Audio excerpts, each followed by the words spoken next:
Okay, so how many of you guys help out in your community and get that satisfaction that, oh great, I helped someone, I feel happy because I helped build a playground, or I helped someone that was disabled with their groceries or something like that. Well, I would like to start off with a story about me. Last year I wanted to do something with my life because I graduated high school and school didn't start till August. So I was like, what do? I want to get a job, but no one's hiring since the economy isn't so good. So I decided to go to the hospital and go as a volunteer.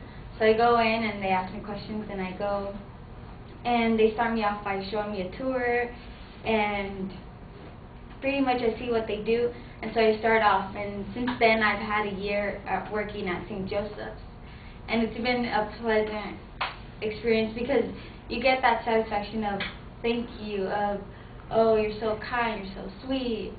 And I don't know about you guys, but I like receiving thank you. I like helping people out. I'd rather help people out more, or help people out first than myself. So today I would like to speak to you about why people should volunteer, what are the benefits, who does it help, and why should you do it. So first I'd like to start saying that why should we take our time from our busy lives to volunteer? Well, some people do it to build up their resume, others do it to have fun, others to repay a debt, whether it was to when they were volunteers, maybe they felt good, so once they recovered, they want to volunteer. Susan J. Alice says, people volunteer because people feel like no one else will do it. If no one else does it, then who will build that playground for a disabled kid? Who would help that patient get to their car? And when you help that people, you can't pay it. You can't pay that, or you can't receive payment, or you can't explain how you feel. It's just priceless. Second is, what are the benefits? Some of the rewards, according to the National Service, says that it will build a better community, improve lives, and transform ourselves. So what I mean by that is that it will transform you. It will make you appreciate life more. It will make you think about how lucky you are to not be amputated from one leg or be sitting in a hospital bed. Well, for me, my benefit is I get 22% off Verizon. So every time I pay my bill, it's like nothing. So I think that's really good. I don't know about you guys, but percentages, 22% is really good. Martin Luther King said, everybody can be great because everybody can serve. So if we just take maybe an hour of our day to just go to the hospital and help some people out, it will like impact us because more people will be satisfied, more people will get jobs, because I recently got a job there. So I entered as a volunteer and now I have a job and I'm getting paid like $12.50 an hour, so that's really good. And I mean, don't go in expecting a job, but just do it because people need your help, and helping people is what we should do.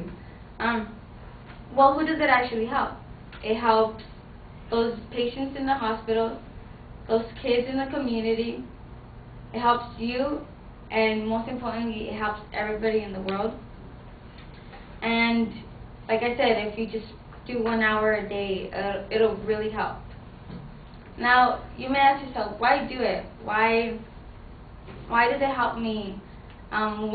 Why won't no one help me when I've helped so many people? And I don't know about you, but like, you get experience. You get the feel for what you want. Maybe you want to be a nurse, or you want to be a doctor. You go in as a volunteer and you see what they do, and you get the feel for their work, and you see, well, do I want to do this? Do I really want to care for patients that are sick? Or go into a park and see, oh, maybe I want to become a a recreation worker that emphasizes on building playgrounds or construction or whatever it is, just you really get the feel of the job you're going to go into. You feel satisfied that you've impacted someone's life. You may get a thank you, you may get a job, you may get prizes. I don't know, some people are really nice and they offer you lunch every week, or they take you out to eat, or when it's your birthday they give you a thank you card or something. Like, I mean, who wouldn't want to receive a thank you or a smile saying like, thank you, you've done a great job. And Winston Churchill said, we make a living by what we do, but we make a life by what we give. So what we offer is we're giving up our time. We're giving like what is important to us. We're giving it to someone else, and we get paid back like a thank you. And I don't know about you guys, but volunteering is super fun. You get to do what you want. Not really what you want, but more like what you see, and the experience is like priceless.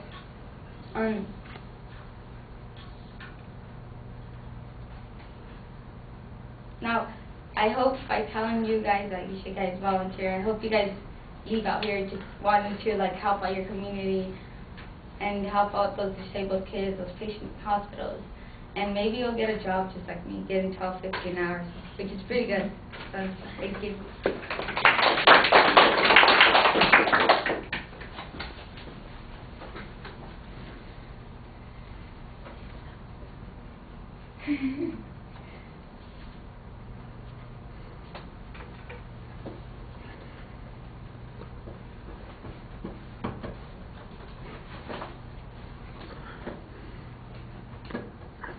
So Doug, what did you think?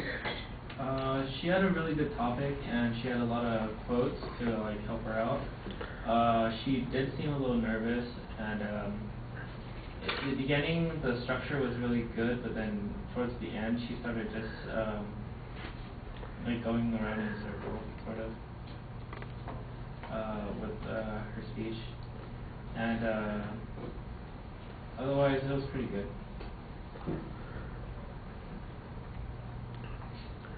All right. On the introduction, you had this audience survey and visualization. I think that's about the 4th audience survey we've had today, and like I said, it gets a little tiresome. I like your personal experience better. I think it works more effectively at identifying the topic and making us empathize with your point of view.